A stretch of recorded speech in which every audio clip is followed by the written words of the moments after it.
You walk into the bar. You're maybe 4 steps in, drink not even in your hand yet, and you feel it land on you. That quick scan from across the room, the flick of the eyes. Somebody just clocked you, top to bottom, in about half a second. You know that look. You should. You spent 30 years giving it. And then, nothing. He turns back to his friends. He picks his phone back up. He does not come over. He never comes over. I'm Frank. Today we're talking about the men who get looked at and never approached. There's a version of this that's universal. Pretty people everywhere complain that nobody talks to them, and the world plays the world's smallest violin. But there's a specific version of it that belongs to one kind of man. The guy who came up gay somewhere between Nixon and the first Bush, who used to be the radar, the signal, the one doing the looking.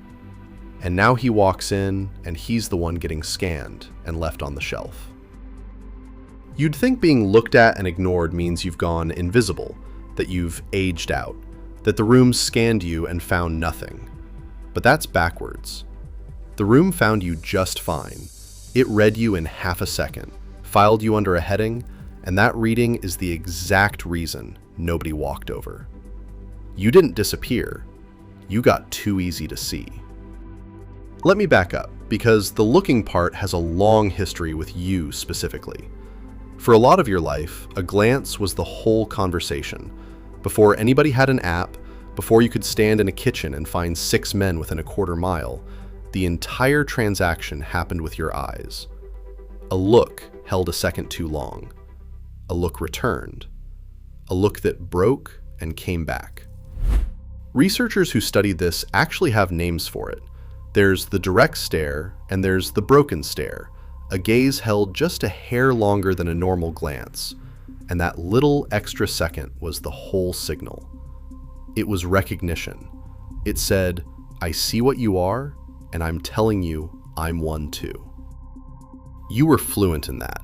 You could walk down a street and have an entire silent exchange with a stranger, and both of you knew exactly what just happened. And the guy bagging groceries 3 feet away had no idea anything had occurred at all. That was a skill. It was also, for a long time, a survival tool, because the cost of guessing wrong out loud was a lot worse than a quiet bar rejection. So the glance meant everything. And the rule of the glance was simple. You look, he looks back. You look again. If he looks back that second time, somebody's coming over. If he looks once and never again, he's not interested, and you let it go. 1 look and gone meant no. 2 looks meant yes. Now you walk into the room and you get the 1 look, the scan, the clock. And then the eyes go away and don't come back. And every cell in your body that learned the old grammar reads that as a closed door, because that's what it always meant. But the grammar changed, and nobody sent you the memo. Look at what's actually happening on the other side of that room. There's a guy over there, younger, and he did clock you. He noticed. Maybe he even thinks you look good. Better than good. The kind of good where a guy stands there and constructs an entire backstory about you. And then he runs the math that everybody runs. And the math comes back. That guy's out of my league. I'd have nothing to say. He'd probably brush me off. And I'd have to do all that in front of my friends. There's research on exactly this, and it's almost funny how dumb we all are about it. Studies on self-awareness find that something like 10 to 15% of people actually know how they come across to other people. The rest of us are just guessing, badly. So the guy who looks the most put together, the most handsome, the most sure of himself, he is statistically the least likely to know that he's reading as intimidating. He thinks he's giving approachable. He's giving do not touch the artwork. That's you, by the way. That sharp jacket, that done with it expression, the way you stand like you've already seen this movie, all the stuff you earned, all the stuff that means you finally know who you are. It walks into a room and announces itself before you say a word. And announcement to a nervous stranger, reads as a wall.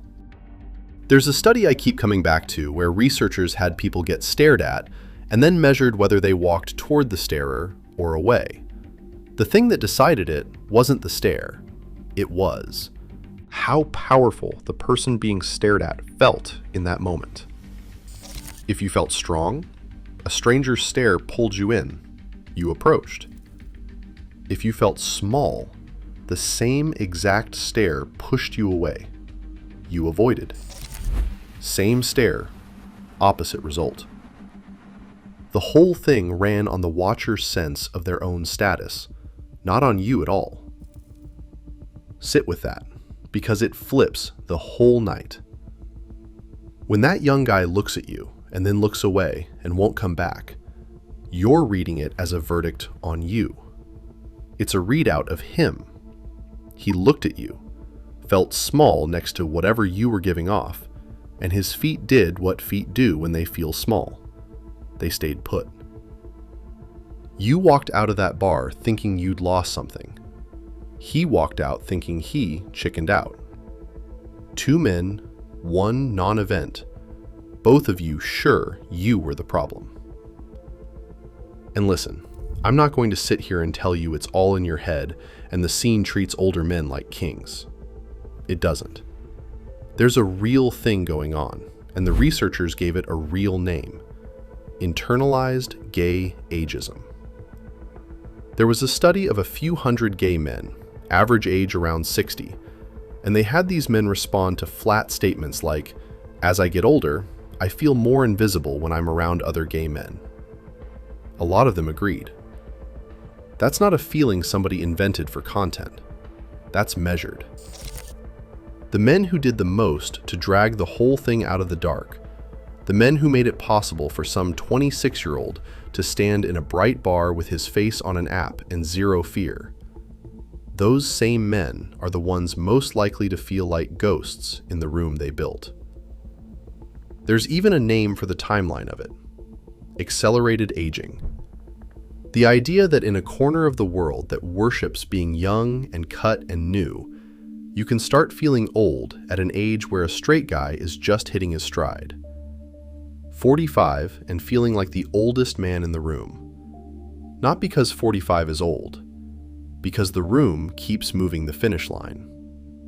So no, it's not all in your head. Some of it's the room. But there's a trap in it. When you've absorbed enough of that, you start doing the bouncer's job for him. You walk in already certain you're past it. So you don't smile. You don't hold the glance. You don't give the young, scared guy the one tiny opening he needs, because you've decided in advance there's no point. You become unapproachable on purpose, and then take the lack of approaches as proof you were right. That's a closed loop, and you built it yourself, out of good materials, with excellent craftsmanship, for the worst possible reason. Let me say the quiet part. A lot of you actually like the look. You walk in, you feel the scan land, and you stand up a little straighter without deciding to. After decades of being the hunter, getting hunted for once does something. The stare is a compliment your younger self would have killed for. 22-year-old you, sweating in some dark room praying somebody, anybody, would look at him twice. That kid would not believe that grown-up you walks into bars and gets scanned on entry like a museum piece. And then the silence after the look arrives like a bill you didn't know you were running up. You get the recognition you spent your whole youth begging for, and it shows up in a form you can't do anything with. It's a standing ovation for a show nobody buys a ticket to. That's where the grief sneaks in, if it sneaks in at all. Not for everybody, I want to be clear. If you're the kind of man who'll cross any room, walk straight up to the young guy, stick your hand out and say something ridiculous, this whole conversation is somebody else's problem. You're fine. Go on with your night. This is for the man who waits. The man who still runs the old grammar. Look back, then approach. And he's sitting there waiting for the second look that the new world doesn't give anymore. Because in the new world, the second look happens on a phone, in a different room, 3 taps away, where you can't see it land. That's the thing that actually changed. The desire didn't leave the building. What moved was the confirmation. The glance used to carry the whole message because it had to. You couldn't say it out loud, so the eyes did the talking, and both men knew the looking was the thing. Now the looking is just looking. It doesn't promise a follow-up. The follow-up lives somewhere you can't watch it happen. So a young guy can genuinely admire you across the room and feel zero pressure to act on it there. Because in his world, the bar isn't where things get decided. You're playing chess. He's playing a game that doesn't have that move in it. Neither of you is wrong. You're just fluent in 2 different languages, and his doesn't have a word for the thing your whole youth was built around.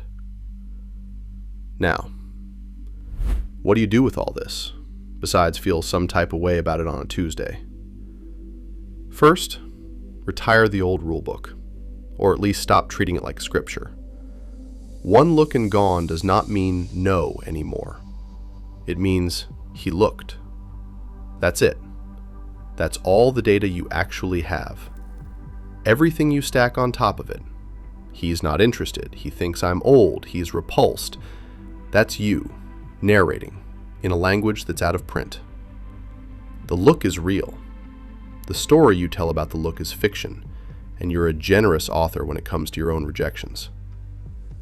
Second, and this is the part the research actually backs up, so I'm not just blowing smoke, the men who do well with this aren't the ones who stay the youngest looking. They're the ones who stay connected. There's a study of over 1,000 men in this exact age range, and the researchers went in expecting that being plugged into the gay scene would make older guys feel worse about themselves. More comparison, more mirrors, more reminders. They found the opposite. The men who stayed connected to the community felt better about themselves, not worse. Connection beat the comparison. The guys who pulled back to protect themselves did worse than the guys who stayed in the room and kept showing up. The same researcher who named internalized gay ageism also found the 2 things that take the sting out of it. One was mattering, actually feeling like you're a meaningful part of the world around you. The other was mastery, the sense that you've got some control over your own life. Neither one of those has a single thing to do with whether a stranger crosses a bar. Both of them are things you can have at 60, 70, with a face that's lived, in a body that's been somewhere. The stuff that protects you is the stuff that doesn't expire. So the move isn't to fight for the second look. The move is to stop needing it to mean you're real. And honestly, you can just go say hi. I know, revolutionary. The whole back half of your life was spent waiting for permission to look, and now you've got a different problem. You've got permission for everything, and you're standing there waiting for a glance grammar that retired. You're the elder in the room now. There are an estimated 2.4 million LGBT people over 50 in this country, and that number's headed toward double by the end of the decade. So you are not some last-of-his-kind exhibit. You're the front of a very large line. The young guy who's too nervous to come over is not going to fix the silence. He's frozen. You're not. You've been doing this since before he could read. You already know the old grammar cold. Looking has never been your problem. So look back. Hold it the extra second. Let the broken stare come back around the way it used to. And, if the kid's too scared to close the distance, close it yourself. You've walked across worse rooms than that one. Because the look was never really the prize. You knew that at 22, in the dark, praying for it. The prize was always the part that came after the look. The walking over, the dumb opening line, the actual person on the other end of the eyes. You spent a lifetime fluent in the glance. Turns out, the glance was just the doorbell. Somebody's still got to open the door. Might as well be the man who's been standing closest to it this whole time. Thanks for watching. Like, comment, subscribe, and I will see you in next video.